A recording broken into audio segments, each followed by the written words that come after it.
Clerk will call the roll. Glenn Whitley, County Judge. Here. Roy C. Brooks, Commissioner Precinct 1. Present. Marty Van Ravensway, Commissioner Precinct 2. Here. Gary Fickus, Commissioner Precinct 3. J.D. Johnson, Commissioner Precinct 4. Constitutes a quorum. Thank you. Our invocation this morning will be delivered by Reverend Paul John Rhodes from the Unity Church of Fort Worth. Welcome, sir. If you'll please remain standing after the invocation for the pledges. Just want to say before we get into the invocation that it's really hard work to get here, because when I got to my designated minister's parking lot, there was a concrete bumper right in the middle of it, and so I had to move that bumper out of the way. I was wondering if you do that for every minister as a little test. All right, let's pray. Dear God, we give thanks for Tarrant County, one of the most dynamic counties in the states. We give thanks for the county commissioners and their support staff and all the excellent work and service they provide. We ask you, Lord, to give them the courage and the insight, the inspiration, and everything they need to make the highest and best decisions for our county. We ask also, as this county becomes so urbanized, that space is set apart for open land and recreation for citizens of this county, so that it can benefit them and generations to come. Thank you for all the work that is to be done in this space today. We know that we are guided and led by your spirit of grace and wisdom. And so it is. Thank you, God. Amen. Amen. I pledge allegiance to the flag of the United States of America and to the republic for which it stands, one nation, under God, indivisible, with liberty and justice for all. On the Texas flag, I pledge allegiance to thee, Texas, one state under God, one and indivisible.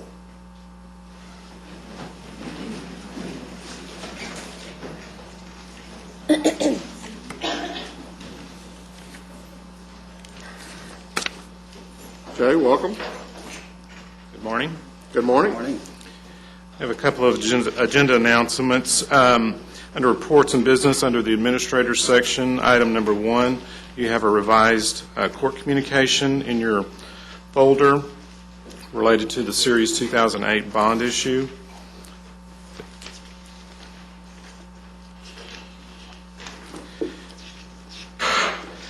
For the first time this week, we have an addendum to the claims register. So we do have one of those in your folder too.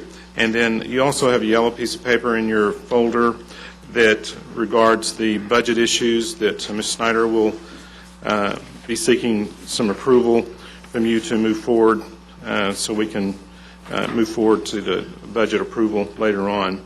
Also, you have a one audience participation notice today.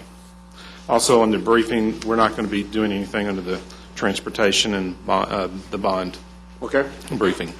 Thank you. Court members, you have before you the minutes of our special call meeting of August the 18th and our regular meeting of August the 19th. Move we approve the minutes of both meetings. Second. We have a motion and a second. Any discussion? Please vote. Motion passes unanimously. Under proclamations, we have a proclamation regarding National Preparedness Month. I believe Randy and Melissa are here to, well, I see Randy. I haven't seen Melissa today. Randy, come on down. Maybe if Melissa's hearing this, she'll be here before. I think Bill's going to. Okay. Y'all come on forward.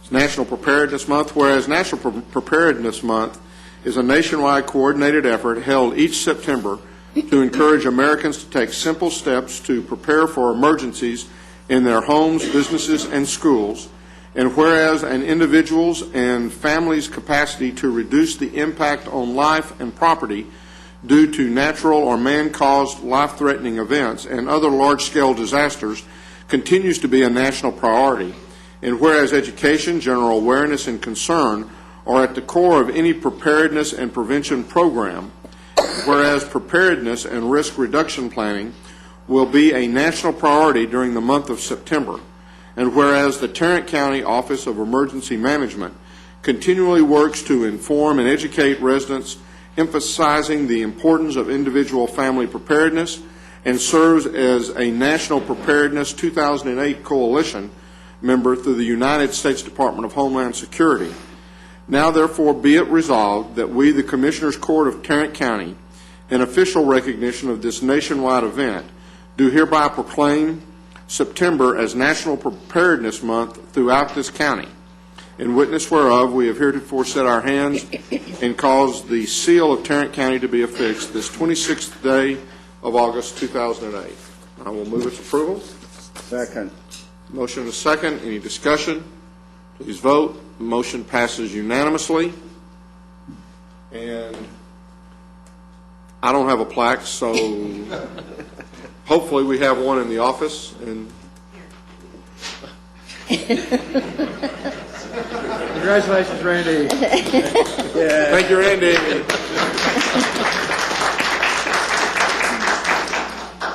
Make any comments you'd like to make, and hopefully I'll see if we find a plaque. That's fine. I appreciate it, and appreciate the court with this proclamation. And you'll see the month of September, a good organized effort from all of the emergency management coordinators and operations centers throughout Tarrant County, educating and getting awareness out to the public as far as being prepared for disasters and emergencies. Also, it's a big push through our North Central Texas Council of Governments Emergency Preparedness Department also.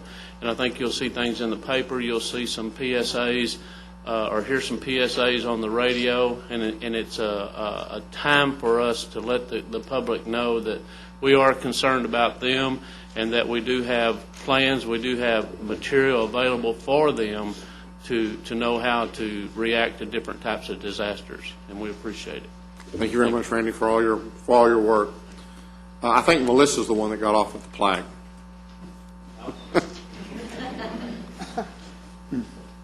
You have before you the consent agenda.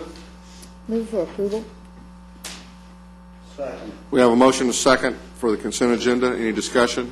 Please vote. Motion passes unanimously.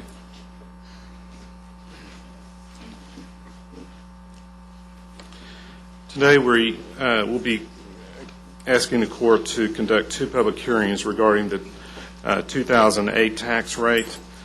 This is the first of two public hearings that you're required to perform. The next public hearing will be on September the 9th.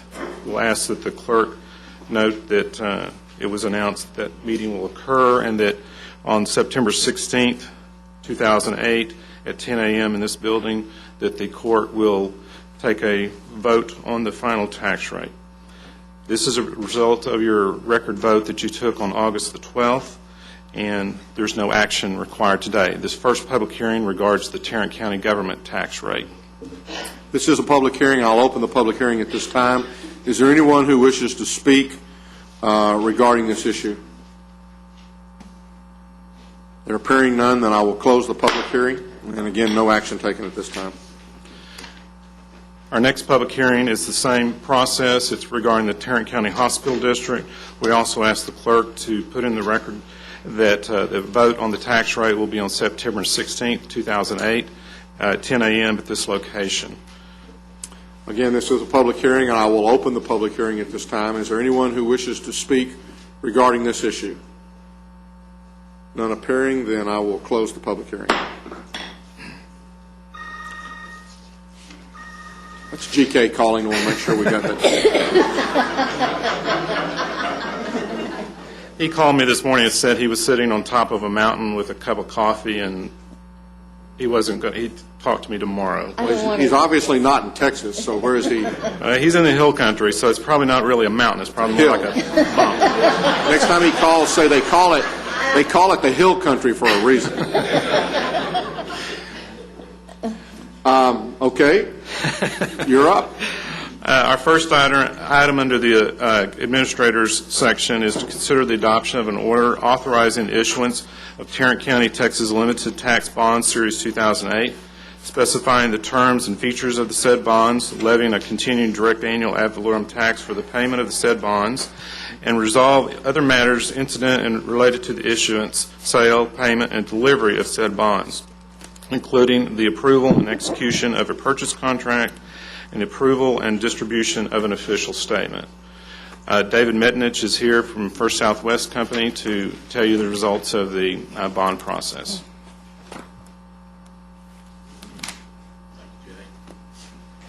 Good morning. Good morning. Also in attendance is Nick Boulash from First Southwest Company and Bob Dransfield from Fulbright Jaworski, y'all's bond counsel. Each one of you, I hope, has a copy of this in front of you. And one thing that, first of all, you might notice is that we have $107,480,000, and in the official statement we have $112 million. You actually will receive $112 million in proceeds.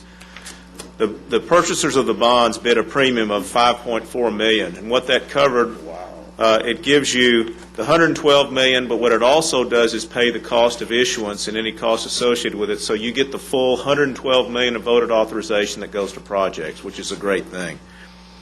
What's even, in my opinion, even a greater thing, you continue, of course, to maintain your AAA rating from both Moody's and Standard & Poor's. There's never a better time than today to be a AAA. As everybody knows, the market is in a little bit of turmoil.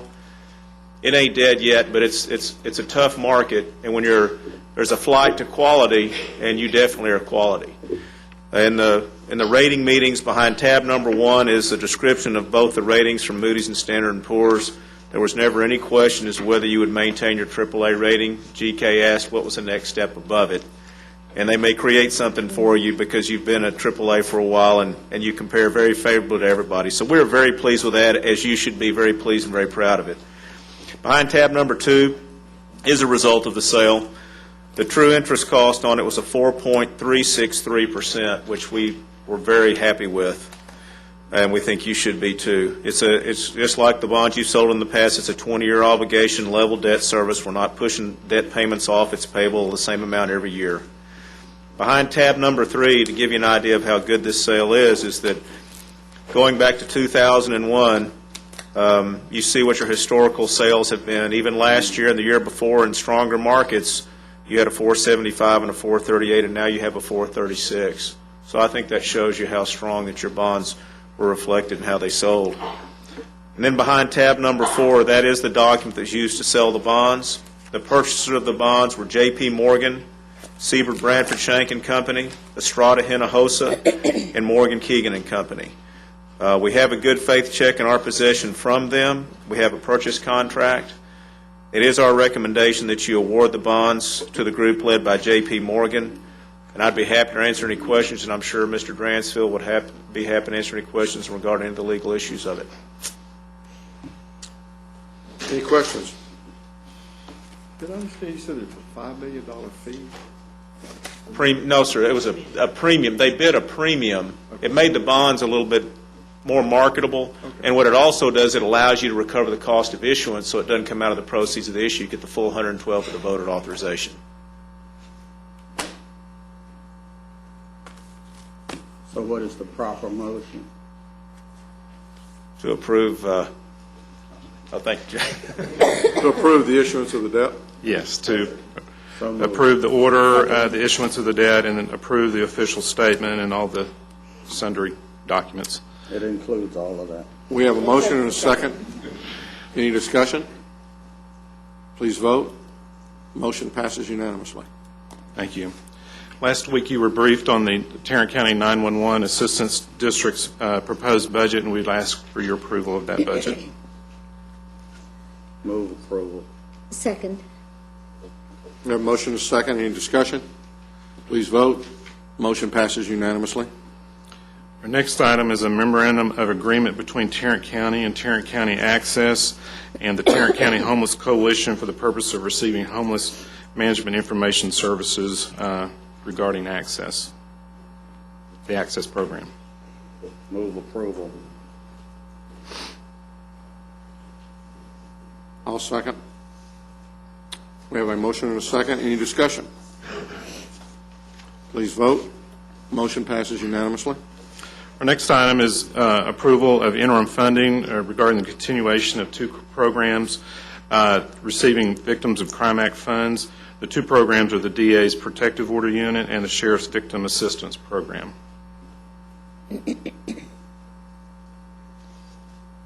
Move approval. Second. We have a motion and reluctant seconds. Any other discussion? Please vote. Motion passes unanimously. Thank you. Our next one is also an interim funding request for the continuation of the Domestic Violence Diversion Program in County Criminal Court number 5. Move for approval. Second. We have a motion and a second. Any discussion? Please vote. Motion passes unanimously. The next two items are similar. They're issuance of Series 2008 revenue bonds by the Tarrant County Cultural Education Facilities Finance Corporation. The first one is to Amity Fellow Serve Realty of Hondo in the amount not to exceed $4 million. In the cover letter from Mr. Brown, it does provide a statement that they have been informed about the Tarrant County HUD policy, and also there's a statement that advises there are no restrictions placed on the property. And they're not in any way associated with HCA.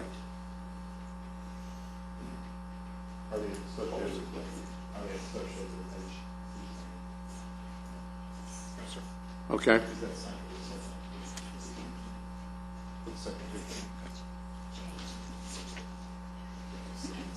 You skipped number 6, I think, but I'm that's sorry. all right. I mean, we're on number 7 right now. We'll go back to 6. I skipped this. Okay, I'm sorry. I skipped the third interim financing, but we'll do that in a minute. Do I have a motion? I would hope that the HUD letter says more than they were advised of the policy. They did receive a copy, I believe is what the letter would say. And they agreed to abide by the policy. That's the requisite portion of the, Mr. Brown is nodding his head. That's basically the responsibility. Thank you. We'll make sure that's clear. Move approval. Second. We have a motion and a second. Any further discussion? Please vote. Motion passes unanimously. We'll go ahead and do the next bond one also. It's for Series 2008 revenue bonds by the Tarrant County Cultural Education Facilities Finance Corporation to Methodist Hospitals of Dallas in an amount not to exceed $210 million. This one also does receive or has a statement about the HUD policy and their receipt of that HUD policy, and also about the properties and the uses of those properties, and is not have any restriction by HCA.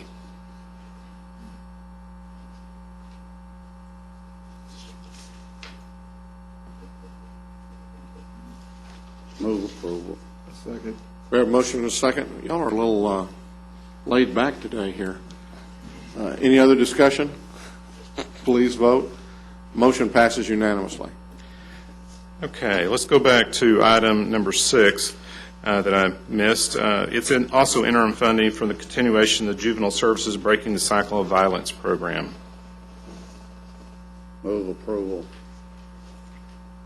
A second. We have a motion and a second.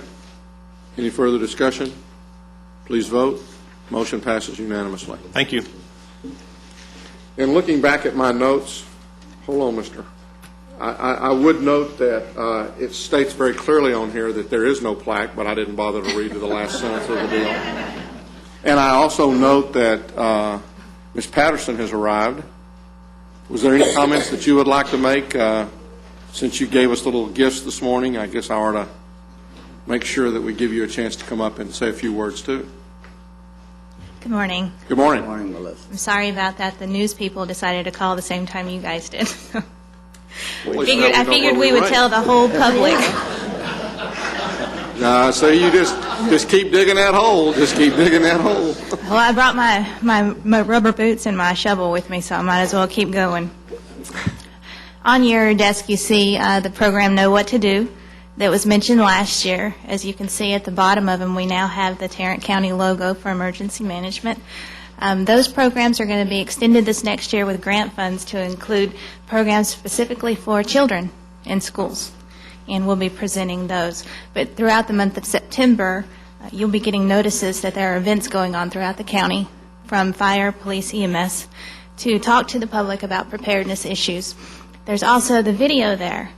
When you open the video and you view it, there's a listing in there for families to show them what they need in the preparedness kits for their homes. And we had a few incidences last year where that would have been really good for them. So we'll be expanding on those. Also, next month in Carrollton for the region, there's going to be a major media event with several elected officials. I'll be sending you the invitations for those. But it's basically a press release from the elected officials to the North Central Texas COG region for the public to tell them that this is Preparedness Month. These are the types of things we want to look into. And it will have news people, paper people, a couple of internet news outlets. And like I said, they want as many elected officials there as we can to get this thing rolling. Okay. So if you have any questions. Any questions? Thank you very much. Thanks. Now, Mr. Wright. Thank you, Your Honor. We have 3 subrogation checks for receipt by the auditor and approval by the court. The amounts are $1,167.40, $8,908.19, and $12,653.24. Move approval. Second. We have a motion and a second. Any discussion? Please vote. Motion passes unanimously. Thank you. Ms. Glenn. Move approval to receive and file the personnel agenda. Second. We have a motion and a second to receive and file the personnel agenda. Any discussion? Please vote. Motion passes unanimously. I thought I'd honor Thank you. J.D. in his absence. Thank you. I'm sure he will be thankful for that. We do have a few more items for the court this morning. The second item, we're asking the court to approve a waiver of terminal benefits for the county clerk's office. The county clerk is requesting this waiver effective September 2nd. Paul Seabury actually is retiring from county service at the end of this month, if you all didn't know that. So this is a request so that the county clerk can proceed with filling this vacancy. We're talking about 400 vacation hours and an impact to the general fund of approximately $17,500. And this would be effective September 2nd. September 2nd. Yes, sir. Wow. Move approval.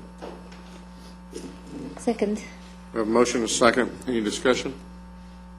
Please vote. Motion passes unanimously. Item number 3, we're asking the court to approve a waiver of terminal benefits, this time for juvenile services. This one, too, is will be effective if approved by the court September 2nd. Juvenile Services is losing a deputy assistant director at the end of this month as well, with 400 vacation hours. This individual position actually is being very critical as it monitors the courts and directs detention intake. The fiscal impact of this request is $19,500.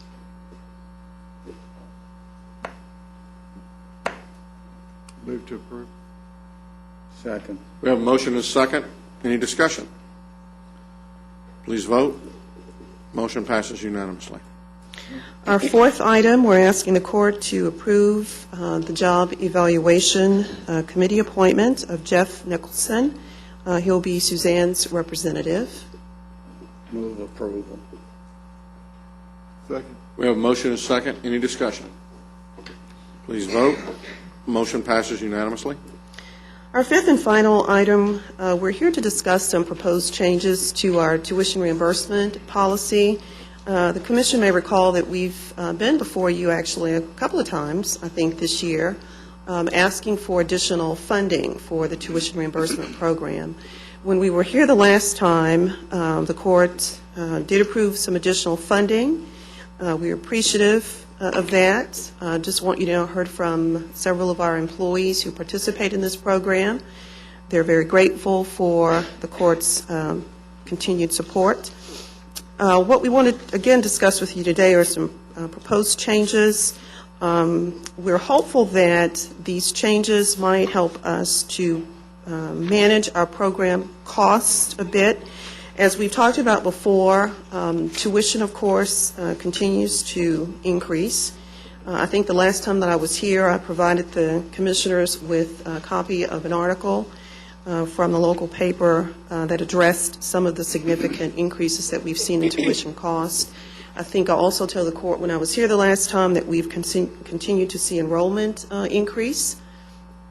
We've had a fairly significant increase in participation since the beginning of this program. So, again, it is a very well-received program. I want to take you through a couple of the proposed changes. We won't go through all of them. Some of them are I think are pretty clear as you read them for yourself. We have actually shown you all of the proposed changes in your court communique. We've bulleted those for you. I want to take you through a couple of them. I think those that might have a fairly significant impact on program cost. The very first item is your first bullet.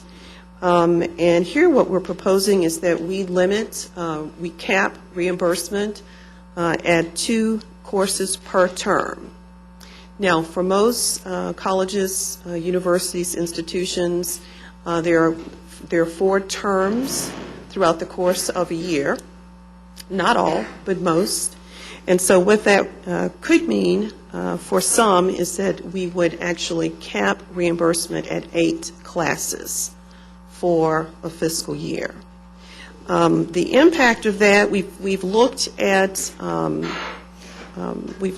the number of credit hours that employees have taken in the spring of this year and the fall of last year. We have about 75% of our employees who participate in the tuition reimbursement program who are being reimbursed for 1 or 2 classes. We have about 25% of our employees who are actually taking more than 2 classes per term.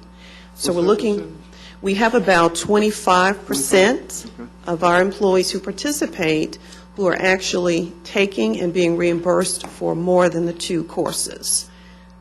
Tina, I would prefer to see you cap the reimbursement at 8 courses per year rather than 2 per term, and let the employee decide how they want to spread those out. Sure. I agree. Yeah. I don't think it's right to penalize the student who's achieving, doing well in school and can handle 3 courses. Yeah. And they get out quicker. Yeah, you're right. And again, we have about, 25% of our employees that are actually taking more than the 2 courses. So we could certainly look at a total of 8. That way they could just determine if they wanted 4 and 4 or however they want to split it up, 3 and 3. And So you're going to make it 8 per calendar year? So we can make that 8 classes per calendar year. Okay.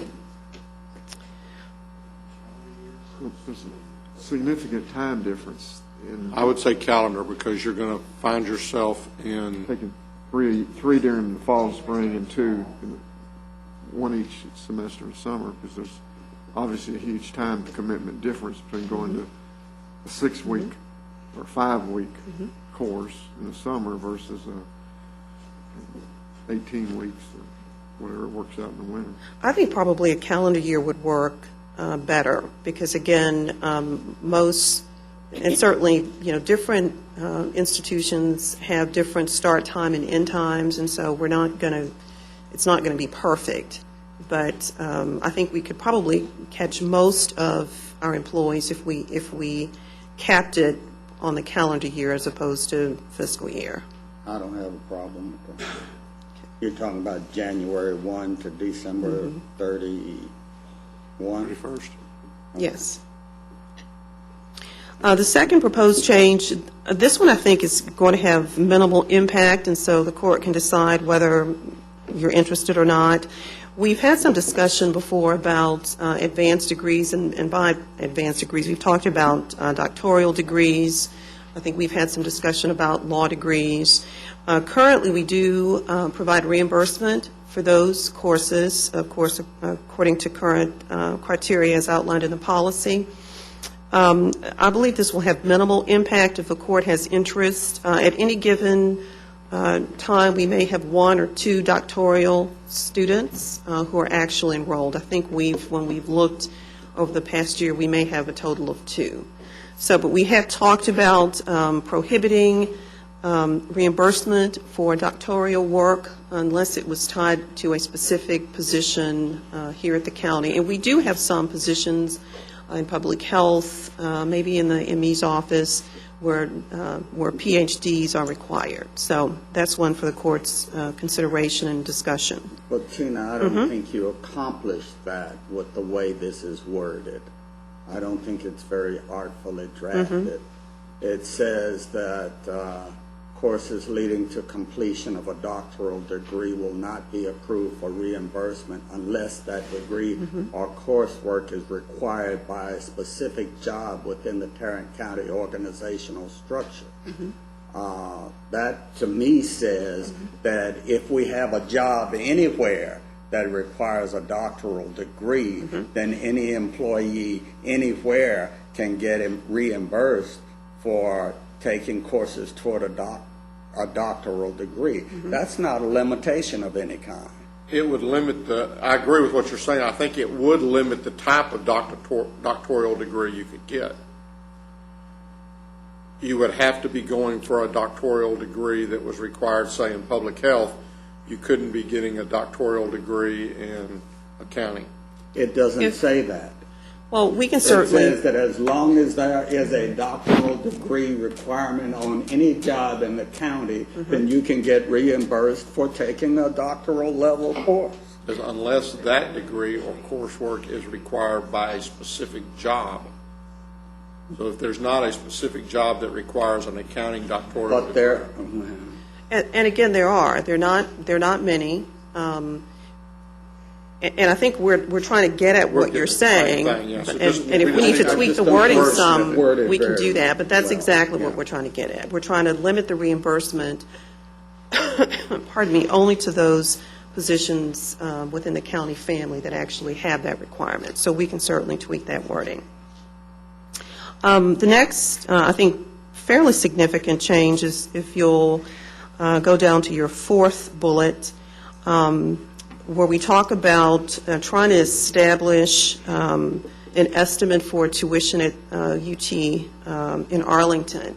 And from the very beginning of our program offering for tuition reimbursement, we've actually looked at tuition that UTA charges, and we've determined reimbursement for other universities based upon UTA's tuition that's charged. What we've noticed over the last couple of years, in addition to tuition increasing, which it has everywhere, it appears to us in our analysis that UTA now has what they call flat rate tuition. And in comparing current itemized statement to previous itemized statement, it appears to us that they've actually now included some fees, some basic fees in that tuition amount, which our current policy prohibits us from reimbursing for fees.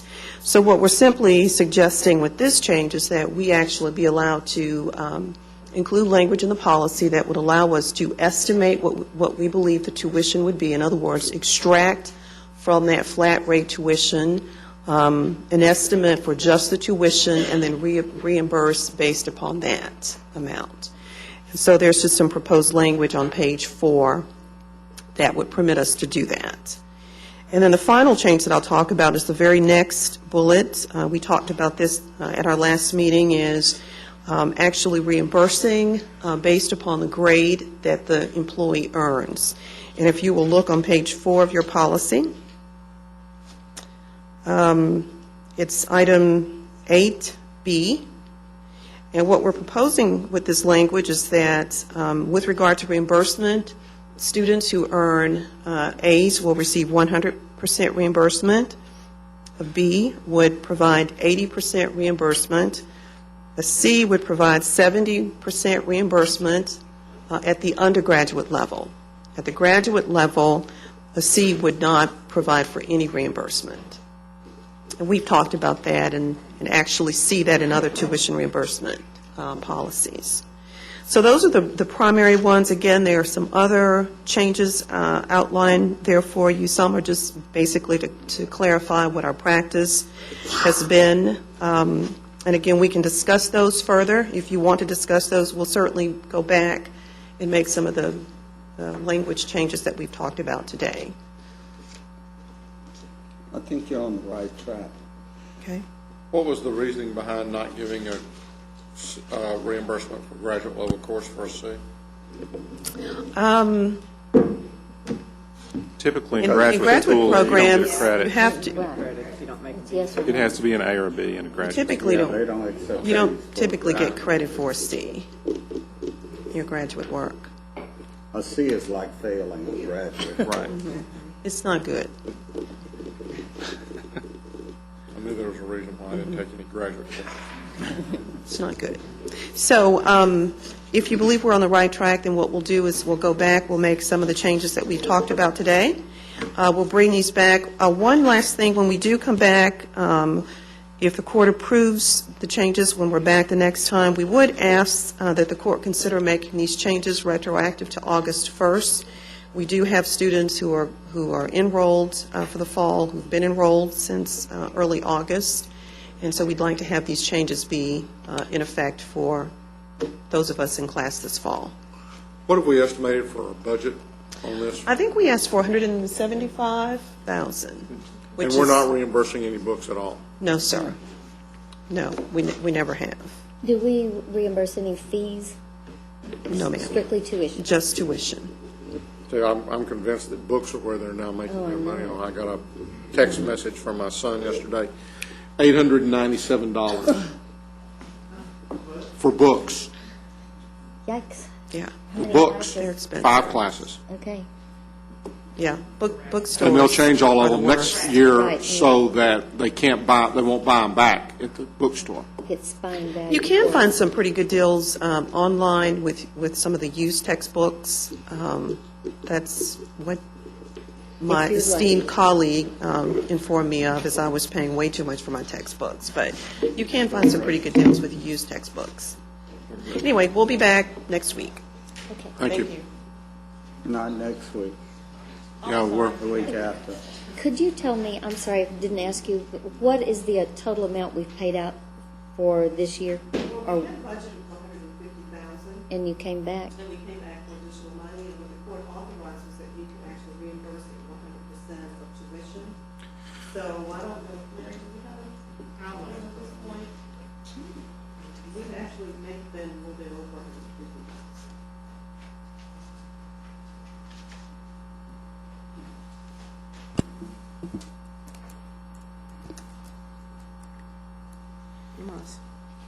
so we are not going to take any action today on our reimbursement policy, and We'll you'll bring it back to you. bring it back Okay. in On the 2 ninth. weeks. Thinking, sorry.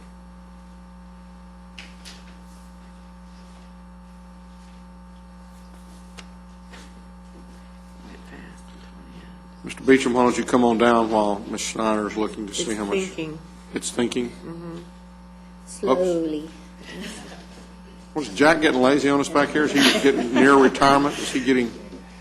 You're, are you just deciding that you're going to finally delegate? I'm working on my game place. We played the Midwestern Powerhouse of Western Illinois Saturday. So you're getting ready, huh? No, Melissa is a participant in the Bridge program, and it's almost made me tear up to forego this privilege for a couple of weeks, but this is one of her assignments. Once we get into football season, depending upon how Arkansas does, then you will or will not. We'll ask you to come back. We'll ask you to come back. This is the last week I'm going to wear somebody else's team colors, but something else I'd like to announce. Melissa was just nominated as the treasurer for the National Purchasing Institute, which is a high honor in our profession. Congratulations. Congratulations. We suggested that she talk with Greg and see how she keeps her own checkbook before they turn the books over. That was personal. Congratulations. Thank you very much. Good morning. Good morning. We have 9 items for your approval this morning. The first is bid number 2008-135 for HVAC control system upgrades for the Tarrant County Justice Center and the Tarrant County Plaza building. This contract to be awarded to Enviromatic Systems of Fort Worth in the amount of $1,089,646. We're seeking contract approval as well as the acceptance of the required bonds. Move for approval of contract and bonds. I'll second with a question. We have a motion and a second and a question. The question is that we've got these environmental control systems in most of our county buildings, and it seems to me that they need to be able to interface with each other. I don't know that we've done business with this particular firm before. My question is, will it interface? Will it integrate with what we're doing overall? Good morning. Yes, we have 27 of these systems in our buildings, and the newest one is in Miller. It doesn't have their name on their stats. You won't see that. It's in the back of the house. We have 27 of these units. And they're very good systems. They've interoperability between, they're not sole source on their parts and things of that nature. Before you leave, while we have you here, I want to thank you for putting the little keypad on the lawyer's lounge going back into the deal. When is it going to work? You didn't ask, but you just wanted to. Well, I'll check on that. It's your card should. No, it's not just my card. I had Cleat and I had GK with me, I believe, too, at the same time. And so if GK's doesn't work, I know That's it's correct. not working. We'll check that this afternoon. Okay. Sorry about that. Well, actually, he was trying to tell you. Where's this little special place? Yeah, where is this? What, we can't go back there? What I fondly refer to as the Lizard's Lounge on 5th floor of the courts building. And I'm assuming we all have those same passes. You do. Sure, right. Your cards all are supposed to work there. They're working probably about as well as mine They don't right work now. at that.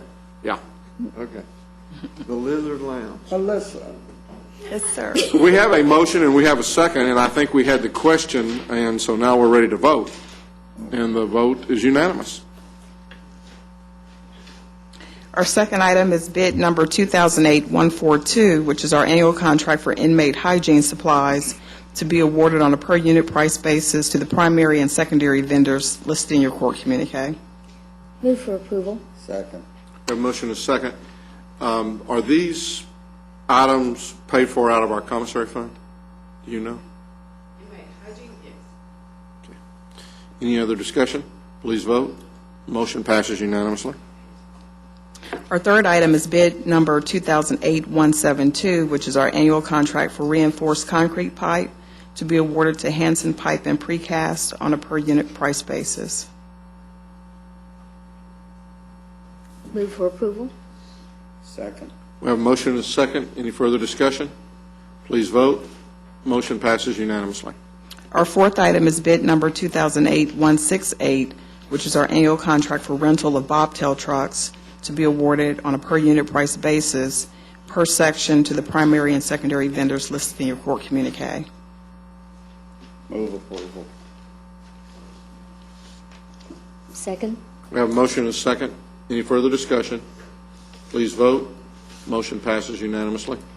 Our fifth item is bid number 2008-140, which is our annual contract for purchase of hybrid vehicles to be awarded per unit price and per list for optional items to the primary, secondary, and alternate vendors listed in your court communique.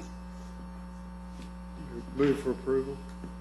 Second, this is a step forward if we can decide where best to use them. Yes, this is a new contract.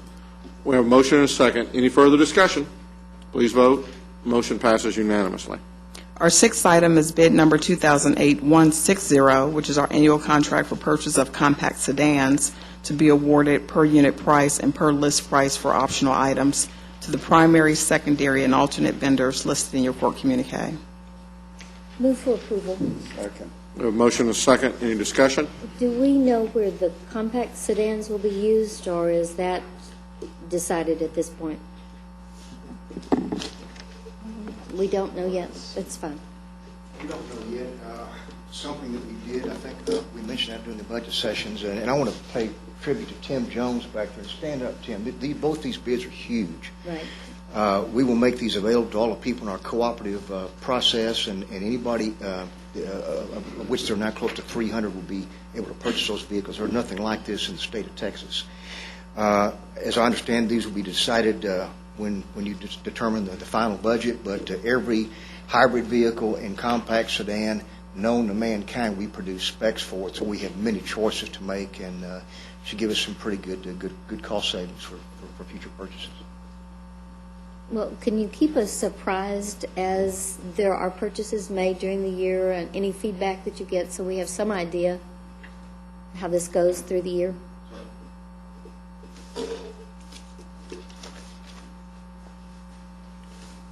Our seventh item is an RFP I thought we might be missing sorry. one of them. Any other discussion? Please vote. Motion passes unanimously.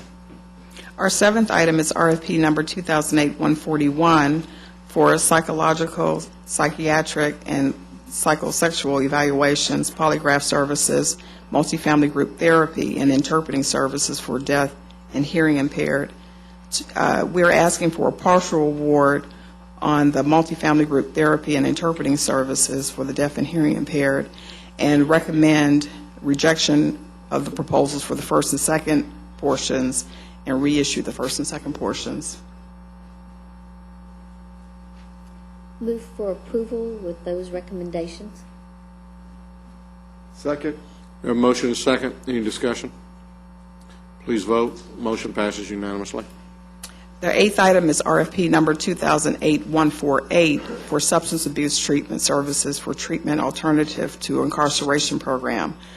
Also contract residential treatment program and aftercare treatment program to be awarded to the vendors listed in your court communique. Move approval. Second. We have a motion and a second. Any discussion? Please vote. Motion passes unanimously. Our last item is bid number 2008-173, which is our annual contract for aggregate road surface treatment. We're asking for rejection of all bids and permission to rebid. So move. Second. We have a motion and a second. Any discussion? Please vote. Motion passes unanimously. Thank you. Congratulations again. Thank you. Thank you. My mouse is running a little late today.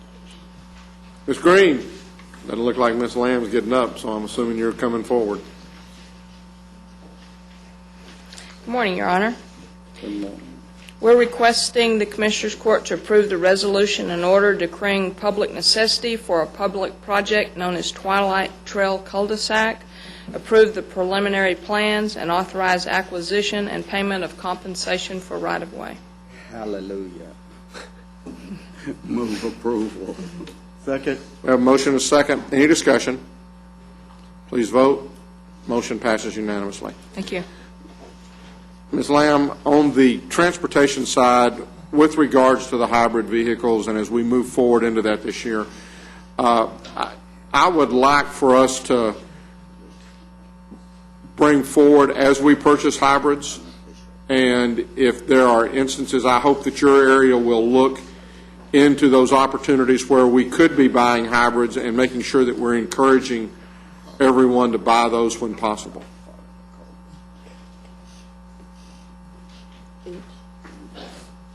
Yes, sir. We're working closely with purchasing and with each of the departments that have requested vehicles, either new vehicles or replacement vehicles, so that we can meet their needs. But we'll look at each of the hybrids as an option and report back to the court as we start making those purchases. And since now that we've approved all this, as far as going in and purchasing, do we approve each one of the purchases, Debbie, as they are occurring? What are we talking about? Hybrid cars. correct. I know, I'm sorry. Hybrid- I'm sorry. As we're purchasing vehicles now, we've approved them in the budget. For 2008? Well, let's just. Nine. Let's assume that we approve this budget coming up. Okay. And I've got a vehicle in my department which I don't have. just as an example, so nobody goes out of here thinking I'm buying any cars. But if I had one approved in my budget and then I decided to make that purchase, does that purchase still come back to the court to approve? You know, we can take whatever methodology works best for us to make sure that we know what's going on. Our intent is to scrub the list of vehicles that we have before us right now and make some specific recommendations on which one should go hybrid. And we can come back and report that to the court. I would like to see that before we start, before we authorize any purchasing of vehicles in I think that's been the intent. 2009. Let's see the list of anybody who's requested a vehicle and whether we're going to try to make it and how hybrid. we're going to try to fill that. Yes, sir, we could do that. Okay. All right, thank you. And recognizing that hybrid won't be necessarily the best choice for everything, Right. but we do need to be looking at smaller vehicles whenever possible as well. And I will tell you that on a national basis, the National Association of Counties is trying to develop some partnerships, pilot projects with some of the automobile manufacturers on the electric as a hybrid and seeing what they can do. So those are still very much in the preliminary stages. I understand that, and so that may not be something that we'll get an opportunity to participate in, but it's something that's being looked at with GM, with Nissan, with some of the other. Purchasing has given us a lot of options this year, and we'll take advantage of all of those. Okay, thank you. Thank you. Are there any appointments today? Being none, then you have before you the claims, including the addendum. We have a revised addendum for you. A revised? There's one item that's been added to it. It's a check to Grace, GRACE, it's a subrecipient. That's not my Grace. That's another Grace. Just wanted to be sure I wasn't authorizing, Grace any money to retire on. We don't want her retiring, so I'm not going to do any of that. Move approval of the claims plus the revised addendum. Second. We have a motion and a second. Any further discussion? Please vote. Motion passes unanimously. Budget issues, Ms. Snyder?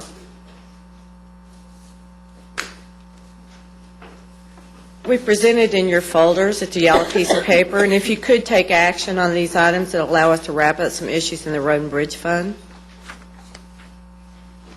Move for approval. Second. We have a motion and a second. Any discussion? Please vote. Motion passes unanimously. Thank you very much. And I think we're tentatively scheduled to discuss the to-be-considered list on September 8th. That's correct. Monday, September the 8th. What time? Are we scheduled to start at 9, I believe, that day? And I have an answer for you on the tuition reimbursement, by the way. Well, give it to us while he's looking to see what time we start. To date, we spent $161,630.97.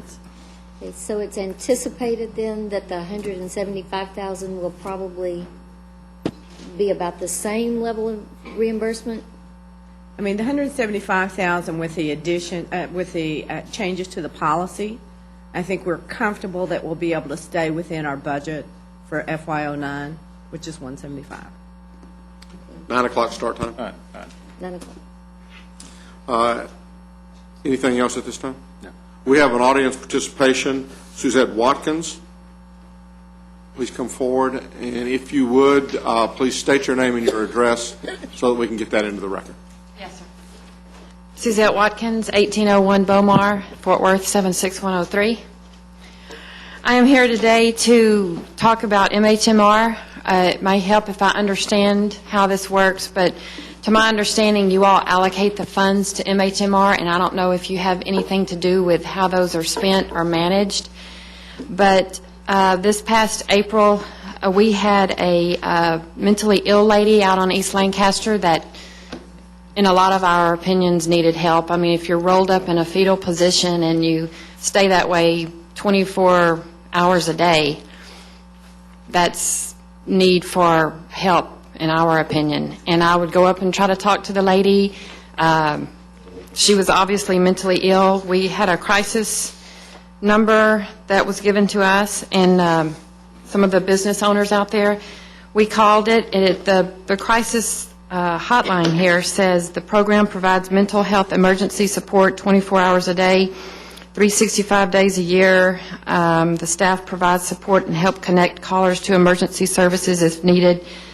We called the number, and they could do nothing but call the police, which we already had called the police. The police can't do anything unless someone is suicidal. I mean, how do we know if the person is suicidal? So we called this number. We didn't get any help. We contacted MHMR. A few weeks later, we had a meeting with the director and 2 management positions that came out and met with us and basically said that there always will be holes in the system until I go back and tell the staff that this is to happen every time someone calls. Still trying to get people trained since this was in April and the program had started in January. I don't know about you all, but in my opinion, it doesn't take 3 or 4 months to train someone how to answer a hotline. I called this morning to ask what they could do just to see if it had changed any, and there's been no change. The girl said probably call the police. So maybe they need to redefine what crisis help means, what are the perimeters that someone has to be within in order to get help. I'm not sure where the money is going for that or if it's being used properly. The number 2 is the Pine Street Detox Center. I have personally walked someone through that detox center, spent all day there filling out applications.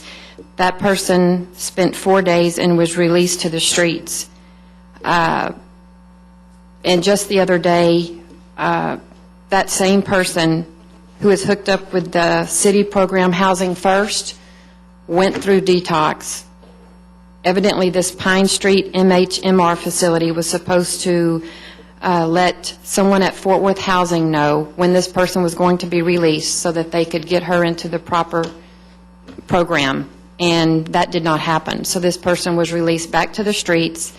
That person is being paid for by our tax dollars, an apartment for free, $700 to $800 a month with our tax dollars. And this detox facility released her back to the street. She was banging on my business door for 3 or 4 days, drunker than Cooter Brown, wanting to know if I had some money. All the while, the taxpayers are paying for her apartment. And then I got this email about the Pine Street Detox Center. I have copies for you all if you would like one. But evidently there are alleged unethical and illegal behaviors going on at the Pine Street Detox facility.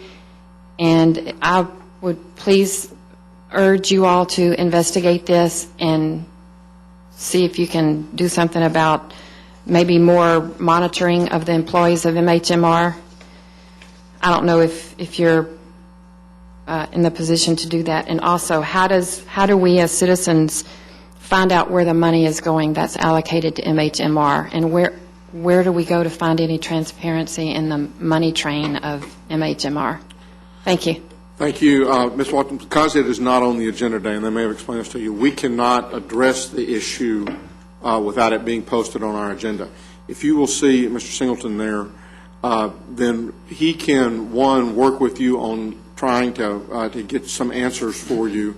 And then if that does not work, then we can set up an agenda item on the agenda, come back in, and at that point in time, be able to discuss it and work more closely with you on some of those questions that you were asking at this time. I appreciate it. Thank you very much. Thank you.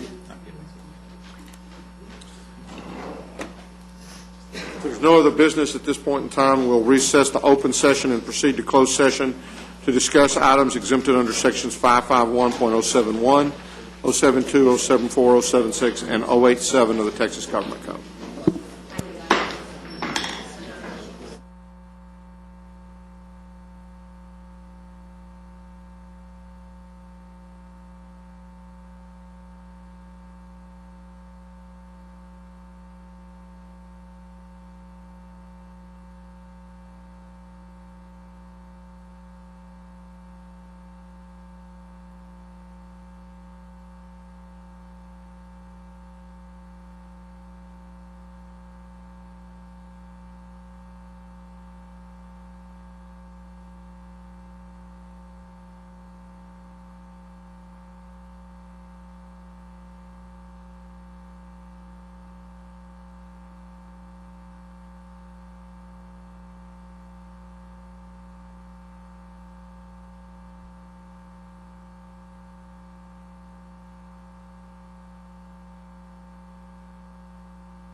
We've now returned from closed session to hear the following.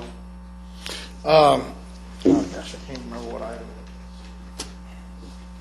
You want $1,000. I know. But under item 2, under item 2, we need $1,000 more from the self-insurance fund. A motion is second. Any further discussion? Please vote. Motion passes unanimously. For the firm of Pope, Hardwick, and Clerk. Where's our